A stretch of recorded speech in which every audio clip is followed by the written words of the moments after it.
back. WNST, Towson, Baltimore, and Baltimore Positive. We are positively in the midst of the Maryland Crab Cake Tour.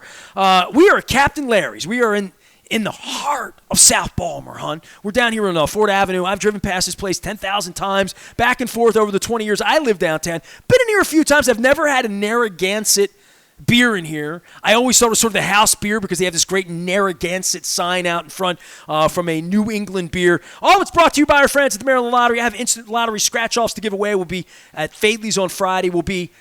I don't want to tell this guy this because I dragged him downtown to eat the legendary Captain Larry's crab cake today.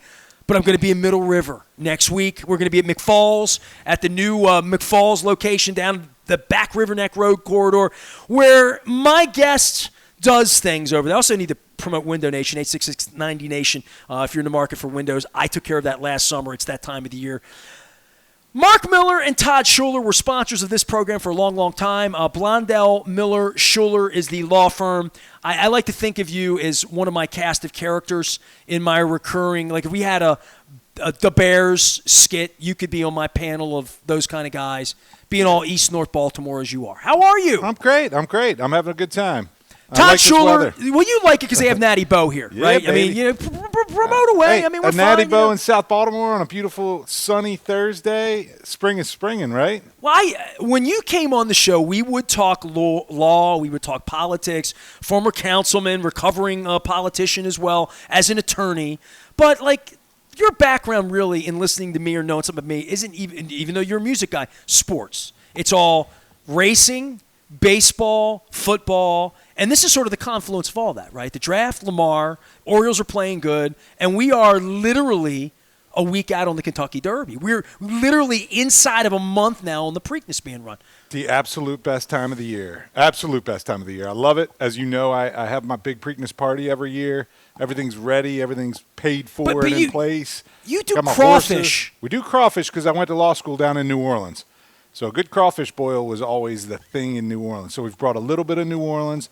We've applied it to our Baltimore Are there any scene. crabs at this event, or are crabs outlawed? No, they're not outlawed. It's just not the day you do crabs. I don't do crabs on Preakness Day. I do my crawfish on Preakness Day, and it's become kind of a thing. We've got some kids who grew up coming to my party that are crawfish fiends out there, and they have a real good time. This bubbles up with the Cajun. You do it like legit? Yeah, we do it legit. Really spicy? We get it boiled if I'm allowed. Bill Seafood out in Perry Hall does You're a little allowed. boil That's for all right. me.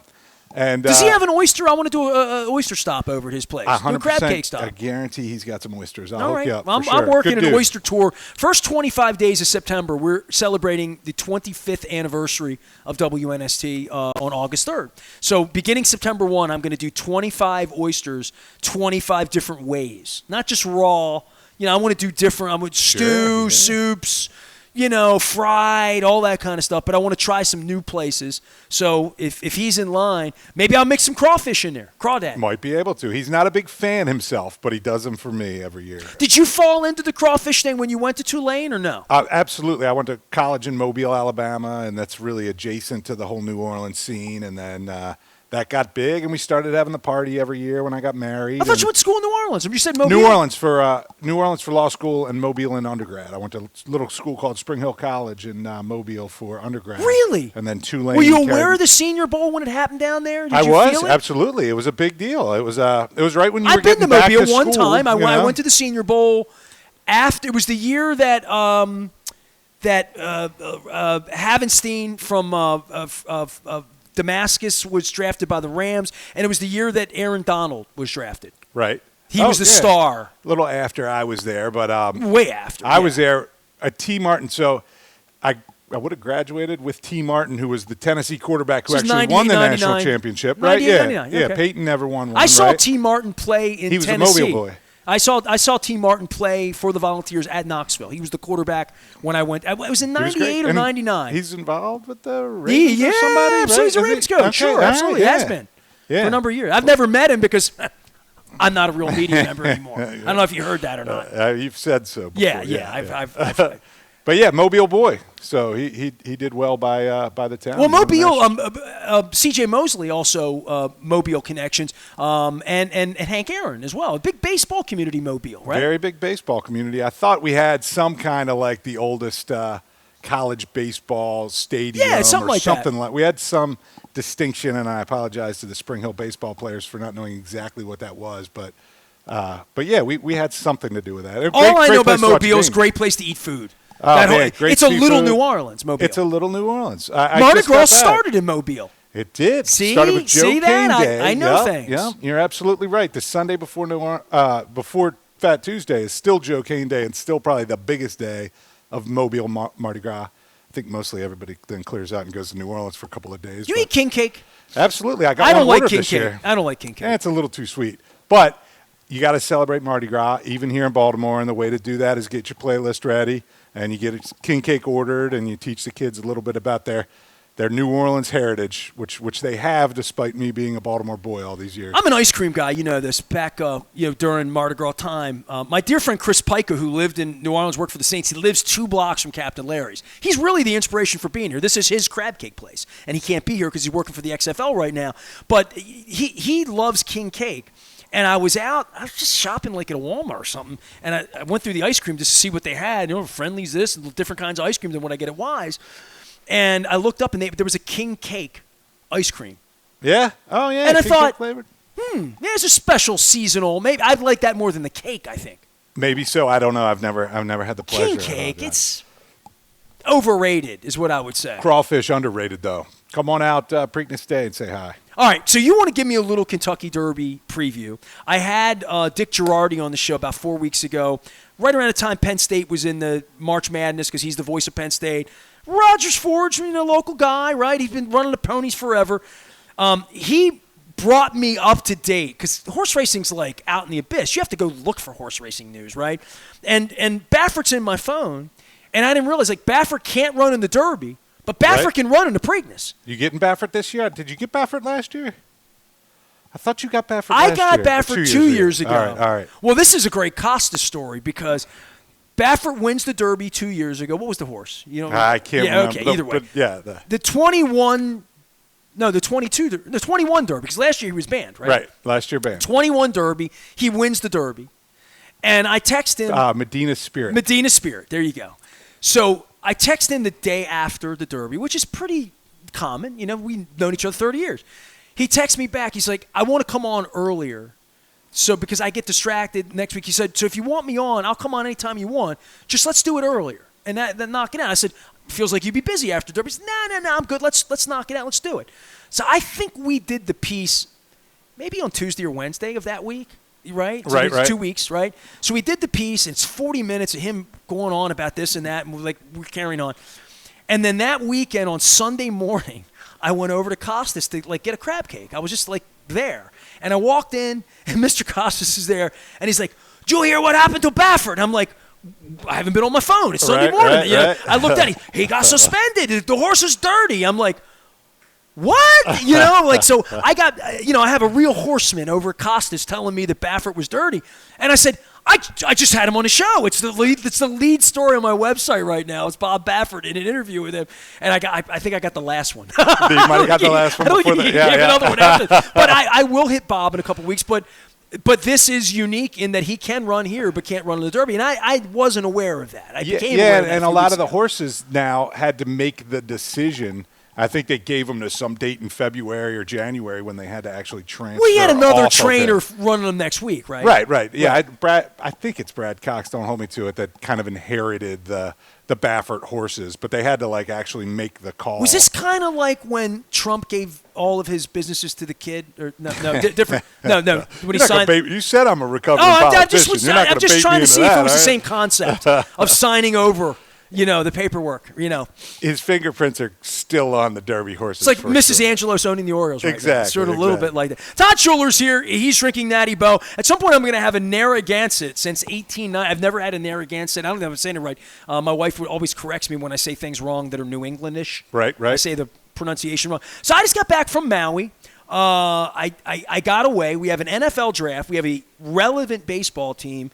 And, I guess the Preakness thing's sort of in the balance. In a couple of weeks, we're going to be talking again about where's the Preakness going to be run. But we're going to have a Derby winner. Give me a little Derby field here because I know you really love horse racing in this way. Yeah, what people don't realize, I'll tell you who's going to win.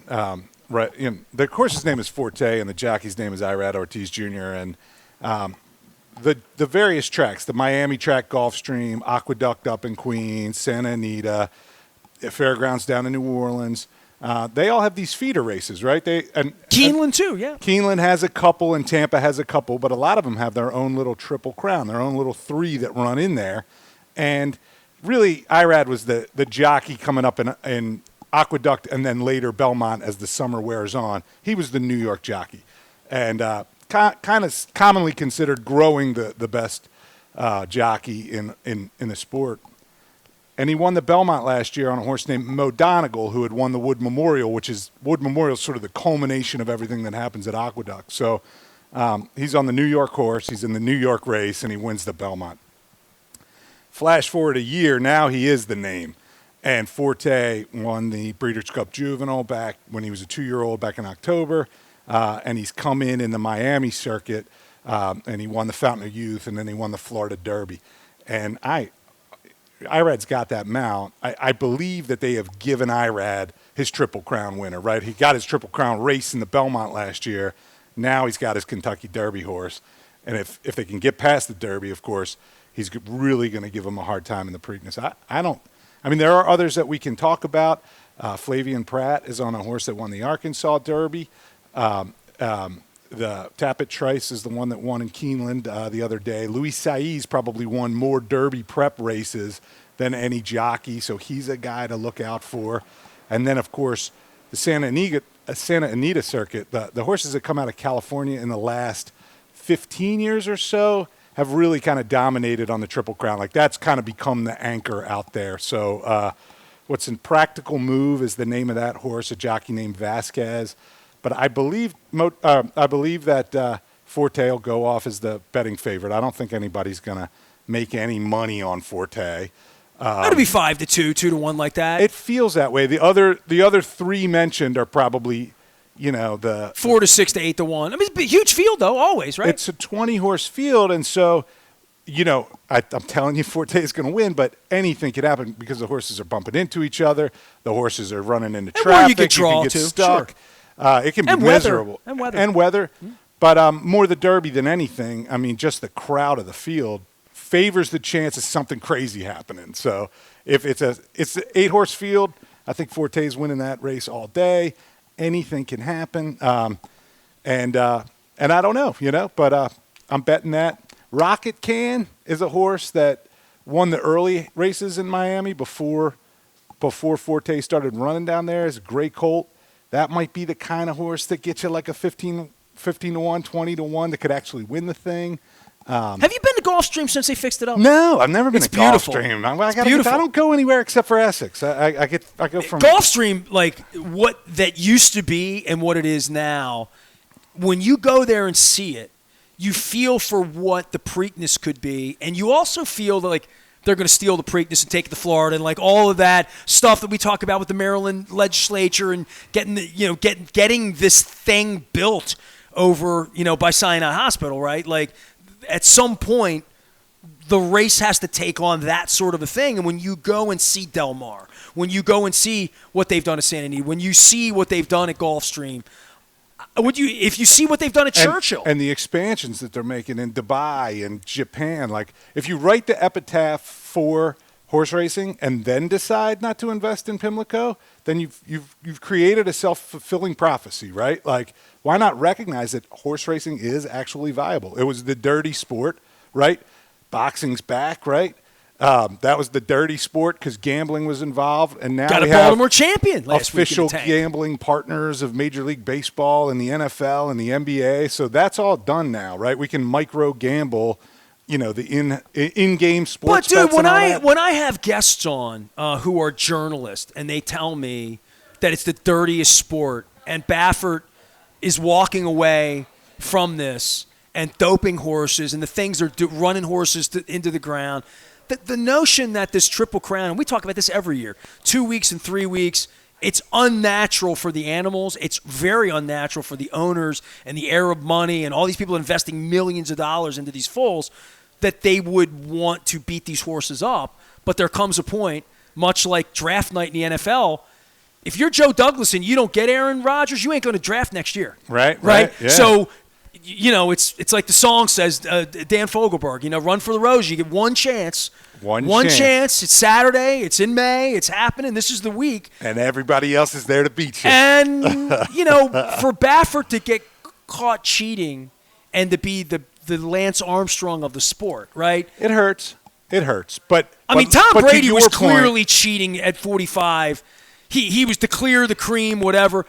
But if the NFL would have outed him and said, Tom Brady's been cheating to play, the way Roger Clemens did, we're not going to let it happen Barry to us Bonds like it happened to baseball. We're right. Right. But horse racing, it's built in. It's built in, and right? And the gambling aspect of it, and everybody, the guy that's in the horse racing is your old uncle in the wife beater T-shirt with the spaghetti stain down the front of it, right? Like that's the look of the people hanging out at Timonium, But to your point, like a Gulfstream and a Saratoga, I went to Saratoga since the last time we talked. Did you know that? Damn, you do everything, I went to Saratoga before the plague. This is like 3-4 years ago. It wasn't the weekend of the Travers. It was after that.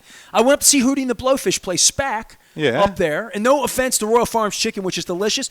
Best piece of chicken I've ever had in my life. Hattie's Fried Chicken in Saratoga, if you ever go up there. All right, it's I'll good. put it on the Google list. it. It's huge. It's a thing. Yeah. It's a real thing. I'm craving it right now. I'm going to go to Rofo. I got one right down here at Ford Avenue.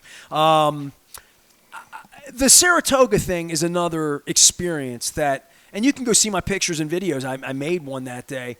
When you go up and see that, you see the possibility for how great this could be. I've been to Churchill. The same thing. Like, wow, what is this? Like, how come we don't have the? How come we have to? I'm at the Black Eyed Susan last year, and there are boarded off seats. Oh, right. Sections, Yeah. Of course, right. And again, I think it's that self-fulfilling prophecy that this is never going to work. This is never going to work, right?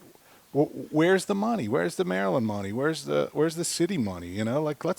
Let's save this. It's thing. important. We have something special. We have Preakness in the Schuler house is the high holiday of the year. When the Christmas lights come down, we start planning a Preakness party. And when we're mopping up that Sunday, cleaning up the beer cans or whatever, and the crawfish shells and everything, we start planning Christmas. You saw I found that Preakness glass up in Shrewsbury that day that I sent that to you, right?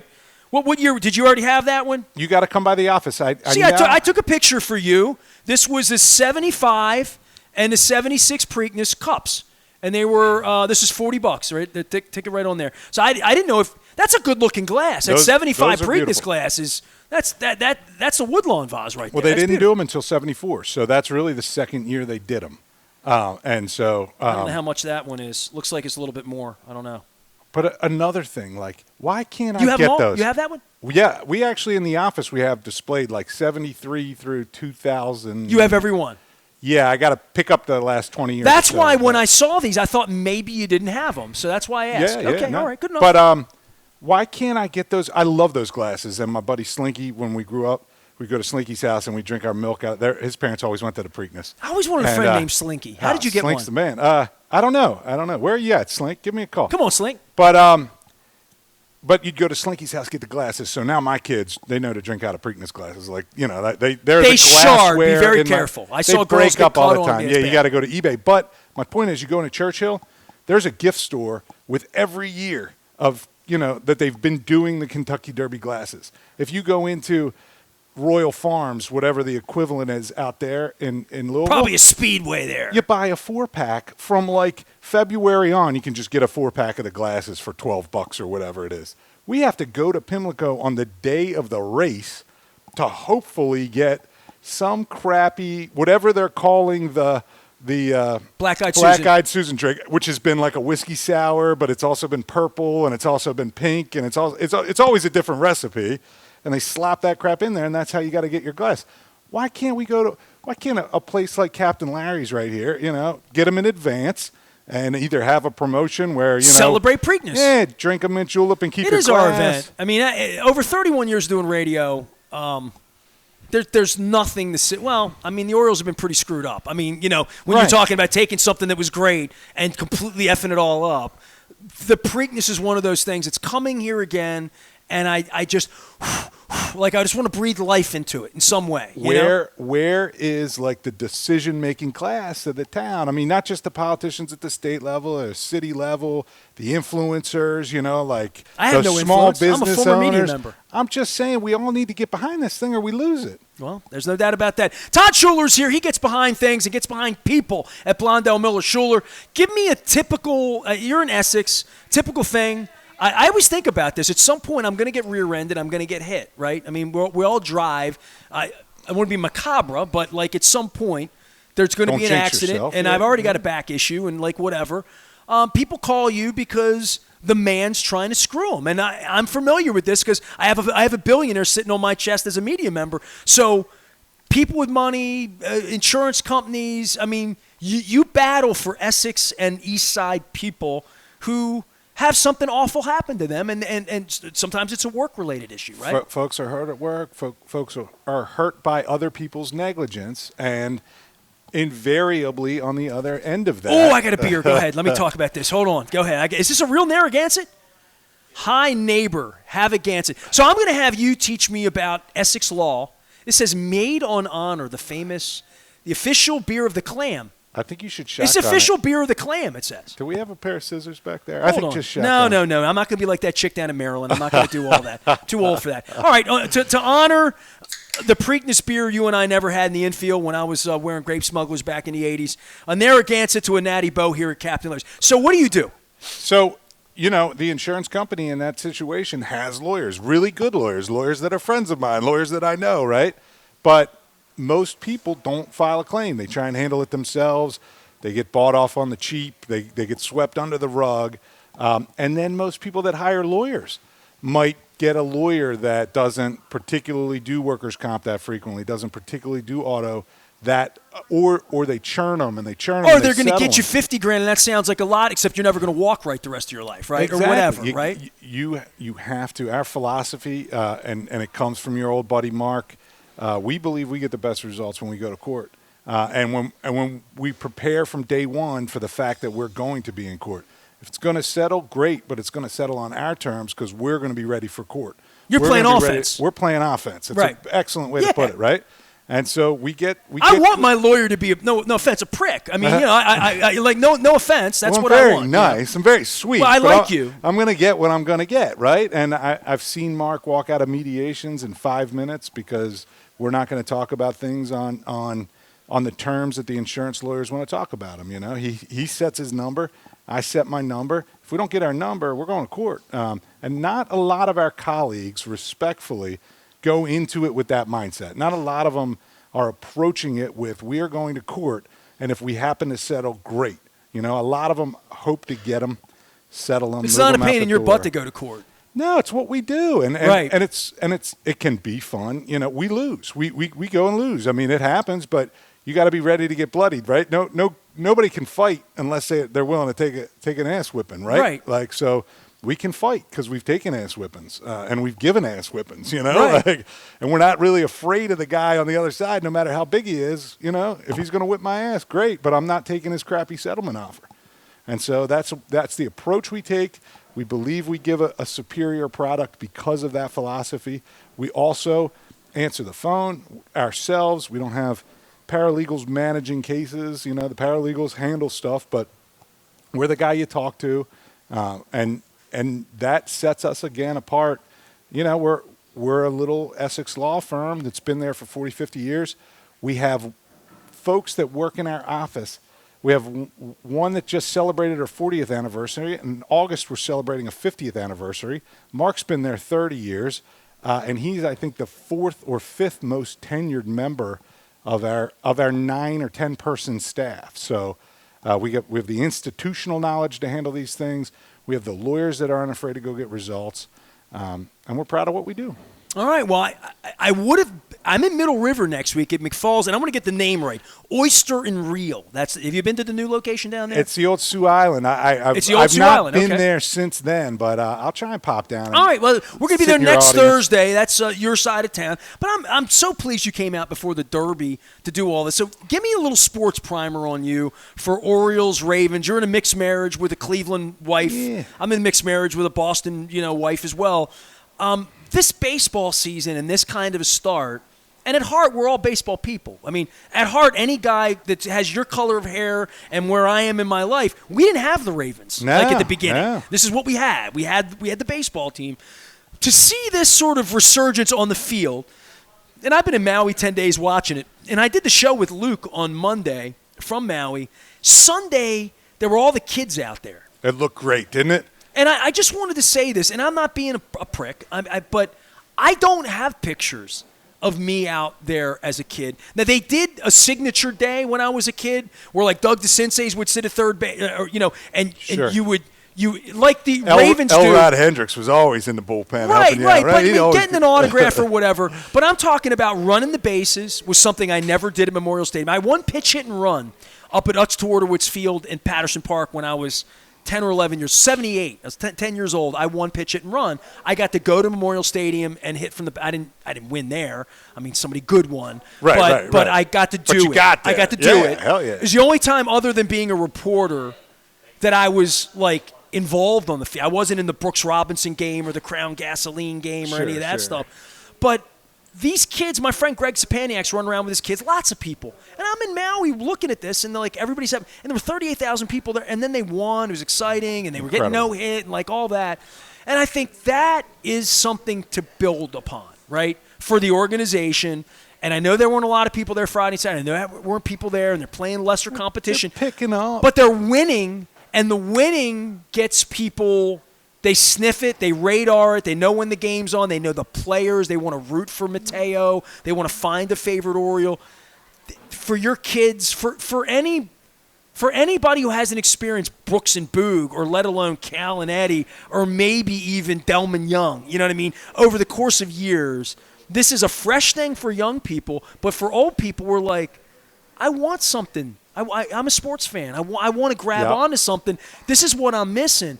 But this kid that owns the team on third base who thinks he hit a triple and mouthing off, and like, they're still rudderless from an ownership standpoint for me. Well, to say for what they can sell tickets and make the community love them. Buying baseball players, okay, they've done that so far. But getting it right with people, I don't know. I'm waiting on that. I'm waiting on that part. The fear is that they maybe he knows exactly what he's doing because he's got no stadium lease and he's got no payroll, right? Like he's sellable as it is, right? And he's movable as it is. So well, that's terrible. That he's got. That's terrible. And we should all talk about that. We should all talk about that because realistically, it's a possibility. And it might come down to attendance. Well, it might come down to the buy. He's going to open his books. He said so, right? So once he opens his books, you don't think he's going to open his books? Transportation Day, if you want to go back to or Transportation Week in the Trump administration. Right, yeah, I mean, that's coming next week. But this speaks at the soul of who this guy is. This guy has a press conference on Martin Luther King Day, doesn't even live here, and pretends that it's something it's not, and then says, I'm going to open my books, and then doesn't open them. And you want me to support your baseball team. You want me to come down there. But as a sentient, thinking person who has watched Camden Yards get built, watched us lose a football team, watched us lose a basketball team, who's covered this professionally, I'm still very Missouri on their capabilities as a business to do this the right way. Well, his dad gave me a job in law school, and if you'd have seen my grades in law school, you have to at least be grateful for that, so I won't badmouth the Angeloses. But there is so much potential, like you say. It goes back to the Pimlico, right? And what they are talking about, utilizing all that parking lot space and building the lots up and maybe putting a music venue, maybe even residents. So like they can use that area between the stadiums, really make something magical happen. And more update the ballpark, obviously, to include more common space. I would love to see just maybe 3 feet forward home plate. Why aren't we tagging that warehouse yet? It's been too long. It's been 30 years. Nobody's. They moved the fence back, dude. Stop. I want to get closer to that. They started winning. I want to get closer to that warehouse. I saw Mike Elias do. David Ortiz never hit that warehouse. Come on. I saw Mike Elias do the CEO luncheon about 2 weeks ago before I left for Maui. And it's the only time I've been in a room with him. He was very magnanimous, gave him copies of my book. He wrote me a note. He said, thank you, Great. Looks the part, But feels the part. He sat in front of the room. He was very impressive. And he was very, very impressive. He was. I mean, I've been around sports executives my whole life. I know bullshitters from not, right? He's up there doing his thing. And he was so honest in front of this group in a way that, like, they moved the fence back. Well, I'm a smart guy. I mean, Mike Messina's a friend, right? No one would sign here. Pitchers didn't want to sign here. And he just was honest about it. All that BS about architecture and this and that and, yeah, we're moving the fence back. We don't really want to talk about what. No, we can't sign pitchers. I mean, yeah. and he said it out but loud. You could see it in Mountcastle's face, like, what the hell But am I doing think there's here? a point here when they need pitching, and they're going to need better pitching than what they currently have. They're going to need They're going to pitching. need better pitching. That not just growing them, like the Ravens in this crazy offense they've been running, where they can only draft a wide receiver because they couldn't get anybody to sign up for it. Right. And Odell Beckham, they paid him a little bit of a premium, to sign up, premium. not knowing who the quarterback is. But these circumstances where the team moves the fences back, has the citizens pay for it, at least be honest. We're trying to get premium free agent pitchers. Absolutely. And this would make it more okay, that's a great reason. Just sell it to me that way. Don't BS me. But finally, a year and a half after they moved the fence back, I saw the general manager literally come clean and say, this is why we did it. And that's great. That's strategic. That's smart. Doing things that are a little outside the box and explaining to me how it works without BSing me or having to pull the wool over that's good business. Right. That's what they should be doing more of. And locking up some young guys, for God's sake. And not signing Right. pitching in the offseason, not getting the team better, and now the team's here and it's good. Real fun to watch. So maybe you go out and deal for a pitcher later in the summer. Maybe you deal some of these young guys we hear about in Norfolk and whatever, and all of that would take a sour guy like me and make me believe again. But it doesn't make me believe again when the owner comes out of the closet, born on third, hitting a triple, yelling at the media, offering to open it, lying that he's going to open his. I mean, that's not a good look. That's not a fresh look for John. It really isn't. And that worries me now that they're winning. That how are they going to be good at winning? I sure hope so, right? I mean, they weren't good at winning the last time. They didn't sell tickets and suites. They didn't help their business dramatically, having been in the playoffs 3 out of 5 years. And they were really good from 12 to 17. Well, you let your stars walk, too, in that, right? Machado, they signed Davis. They signed Davis. And Jonathan Scope was here last week. He was. He looked great. He didn't really look great, but it was good to have him back. I was the guy on the radio saying, give me $80 million, give me 80. Yeah, I'm that idiot, right? I cheered on the Davis signing because it was a sign that they were spending money at least, and it turned out to be an anchor around him that probably cost us Machado, but it felt good. Oh, I got Moeller on record saying if they don't sign Chris Davis, I'm done or whatever. Right. Whatever, all that, And I'm like, I mean, they say people that are Oriole fans that have been in the last 5 years, they're never going away. That's fine. That's fine for the people that are never going away. Ed Lauer goes down there. I have friends that have been engaged through all this process. Now the time, and I've been engaged enough to pay attention, but engaged in going down there is different. Well, another thing that hurts is Masson's contract with the cable companies. Some brilliant lawyer, right? It's the Bobby Bonilla of contracts, right? Of TV contracts, because they're exclusive to the cable companies. And how many people, even in their 40s, especially in their 20s and 30s, don't have cable and don't have variety, and so I have cable and I don't want it. There would have. I do too. I have it because of Masson, and I dare say, as soon as Masson can have an app that I could buy for $15 a month or $25 a month, I might ditch cable, but they're locked in. And we're back to Super TV, are we? We are. We're taking everything a la carte, and it'll all come back in full circle, and there'll be a bundling package called Comcast, and you'll be able to get it all back again. But how many people have we lost? Not forget the experience of going to the game, but they can't watch it on TV, and that's just a lucky decision on the part of Comcast and Verizon. This makes it even more important that they're not pandering to Ed Lauer and Don Moeller, and they're finding people like me who want to go, who want to be a part of it, and not treat them poorly. You know what I mean? Not as a media member, as a citizen, as an influencer and former media member.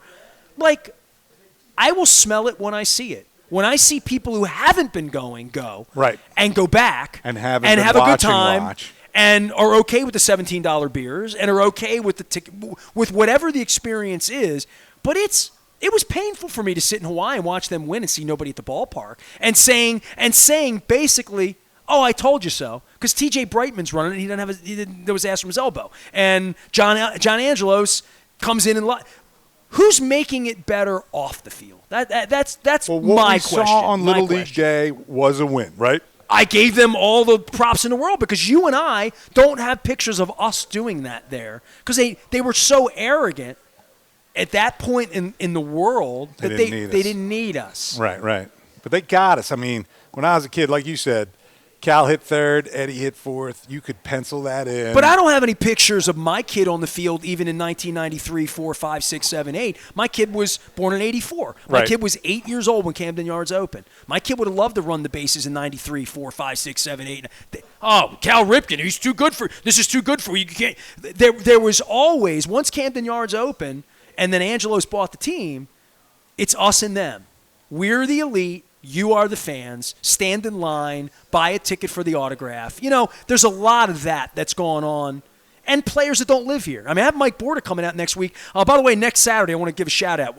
On Derby Day, we're going to be up at Adams Jeep in the morning for Chesapeake Feline Association adopting beautiful cats. I missed our cat so much. She loved me all up at 4 in the morning. We got home today. So we're going to be doing that up at Adams Jeep. And Mike Border's going to be signing some autographs up there. And I want to give some love to Bordick, and I know he does the FM thing, and he and I are like friends in the real world.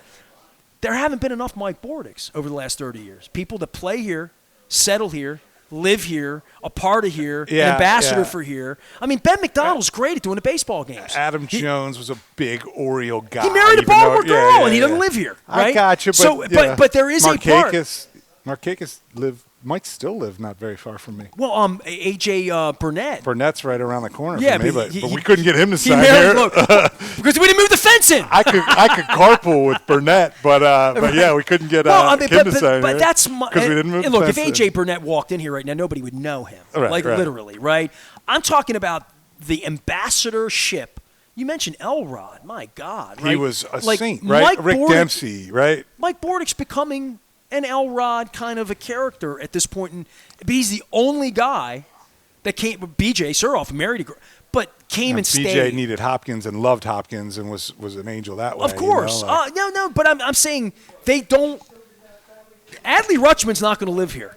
Nah. I know that right away. Right. None of these guys are ever going to be a real part of the community. So they're really selling smoke and mirrors in that way. That's okay. In that way. If Adley plays here for the next 10 years, I don't care where he lives. I'm hearing you loud and clear. But these teams that used to say Baltimore on it and it meant something. Right. It'll never be that way again. Therefore, they need to be even better at getting you to buy the Orioles Christmas ornament and have them be a part of your family in the way that we felt it.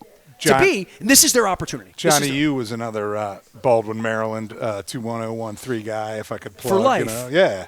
Well, in his latter years, yeah, absolutely. I'd drive by. Showing up at Towson games, being present. Sent Melvin a kid Moore. to Calvert Hall when I was at Calvert Hall. Yeah, Melvin Moore is another guy that's here Moore was and present, right? So just being present is something. None of us expect that from the baseball team and the football team anymore. Didn't right? he live here, right? He did for a while. By Hunt Valley Golf Course. Absolutely. When he left the Oakland A's and he was doing all that. Yep. Finding people that settle here, I'm not expecting that. So that's all the more reason that T.J. Brightman has to work harder. Right. And that's why I'm saying with the baseball team right now. Send the bird to schools. Let's go.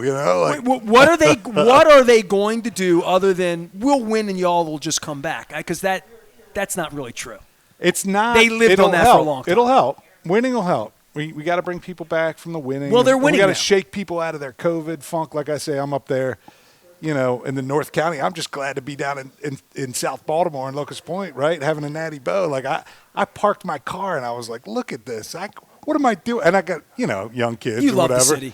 I love it. You love the city. Town. I know you do. I love this town. I love this neighborhood. I love the feel of it. I love the electricity. Doors are open. Yeah. Springtime. Yeah. Draft day. Orioles almost in first place. They would be if it weren't for those damn Tampa Bay Rays. Yes, damn Tampa Bay Rays. Well, right? that goes back to there's nothing better than a strong start. No matter what Tampa does the rest of the way, that start will get them through the rough. And there'll be rough times. It's a baseball season. Yeah, they're not going to win takes 13 in a row every day. No.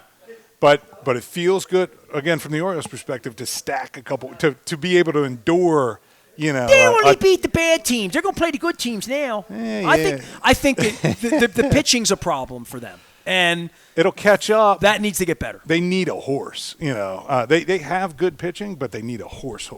And maybe the bullpen picks up with some of these guys coming back. Bullpen's been better. Bullpen's been great. No, they've been great. Weeks, yeah. But now they're going to add guys with a little more proven track record, like a Dylan Tate and who's the other guy I'm missing that used to close games? It's still a few weeks out. I don't know. You get the pressure. Move along. Go ahead. Yeah. But I think they'll pick that up, and they have the pieces to deal. I mean, there are, like you said, guys in AAA.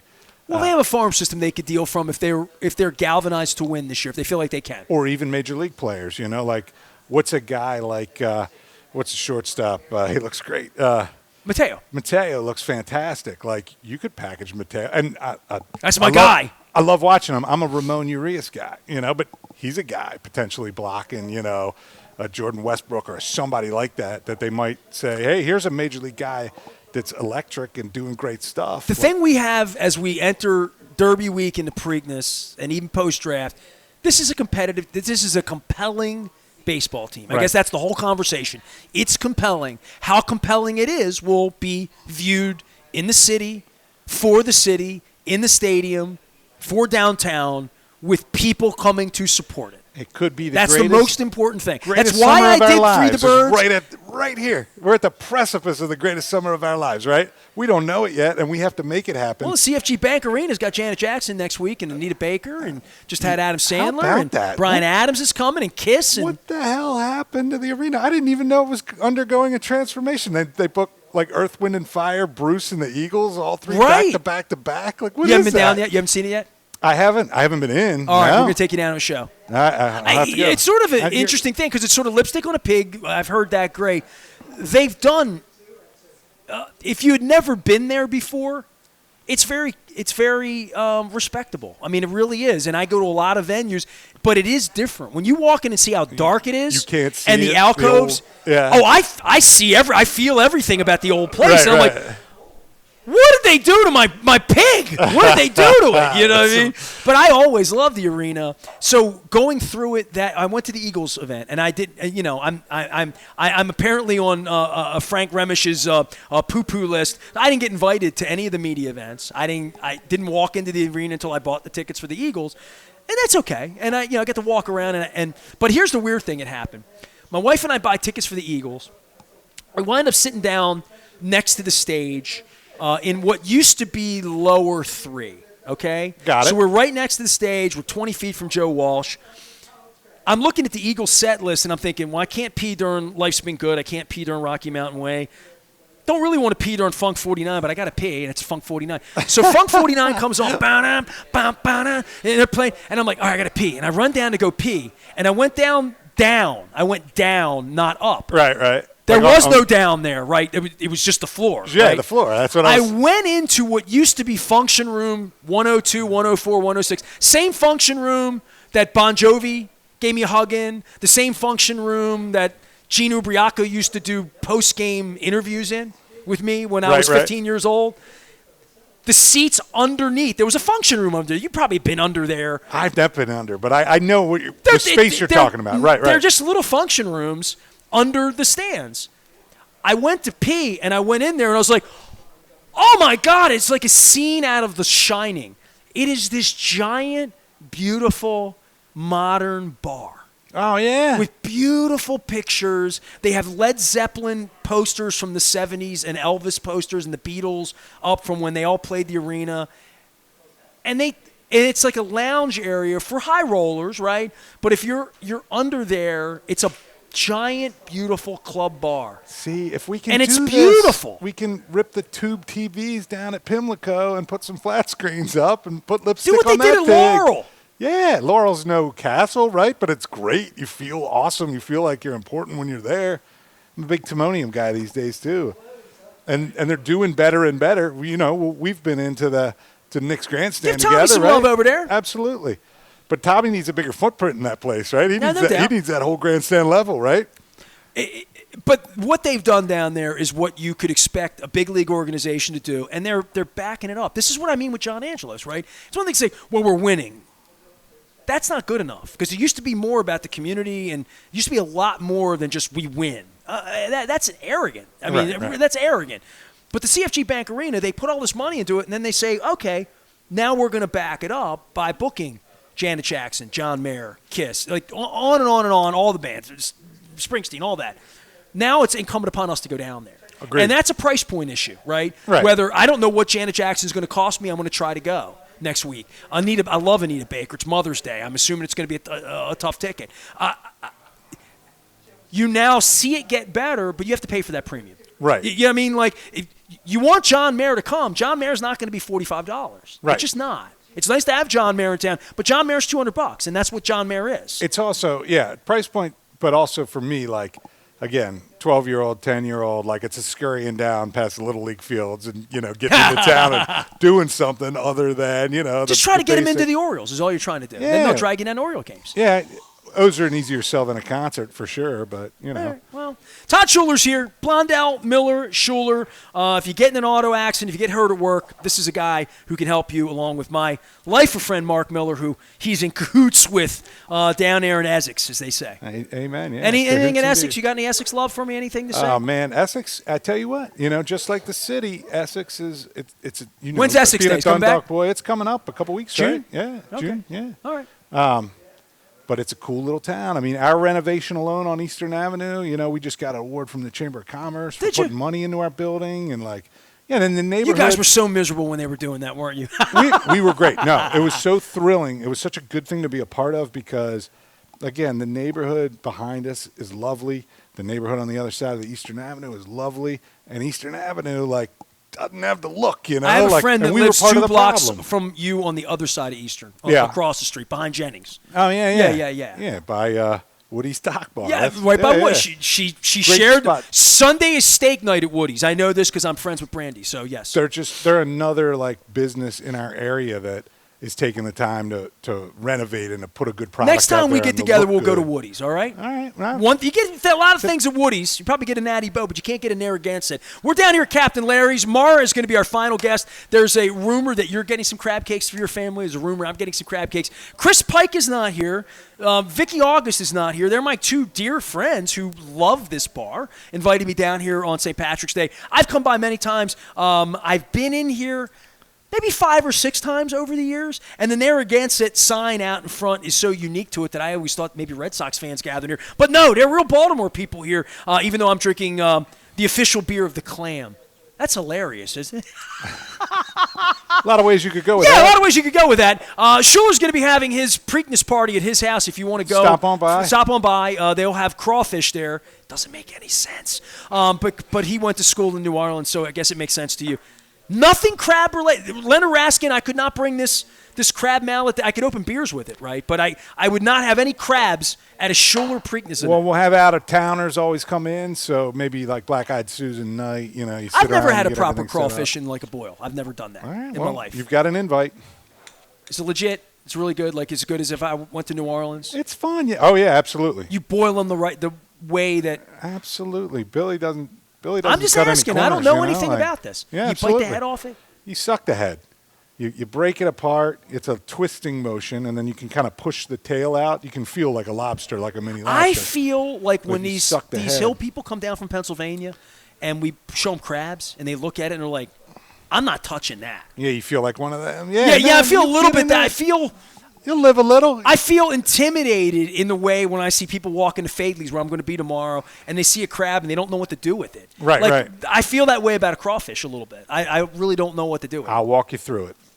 I know how to do oysters, though. We're going to be doing the Maryland Crab Cake Tour and Oyster Tour. It's all brought to you by our friends at the Maryland Lottery. This guy here, despite his great means as an attorney in Essex, has an opportunity right now to win up to $10,000 right now. So there's your instant lottery ticket. Also brought to you by our friends at Window Nation, 866-90-NATION. Buy 2, get 2 free, 5 years, 0% financing. We're running into May right now. I got my windows last August, and we're opening them again. The windows are open down here at Captain Larry's. Spring is sprung. The Derby's this week. We had a great Derby preview with Todd. And, of course, 2 weeks from now, the Preakness Stakes will be running in Maryland, and he'll be getting a glass with a subpar beverage, a beverage that's not of the same quality as National Bohemian, right? True, absolutely. All right, man. Love you. Appreciate you. Todd Schuler, my dude, recovering politician, practicing attorney, and beer drinker and philosopher. Is that fair? Fair enough. All right, there it goes. It's all brought to you by the Maryland Lottery, Win Donation. We're going to be tomorrow in Fadley's Friday morning, and then next Thursday in his side of town,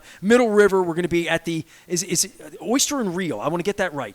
McFalls Oyster and Reel. I'm just getting used to McFalls Ironside up near my radio station. We're going to be in Middle River down back River Neck Road next Thursday. I am Nestor. We are WNST AM 1570 Towson, Baltimore, eating crab cakes one at a time. We're at Captain Larry's down in Federal Hill. Stay with us.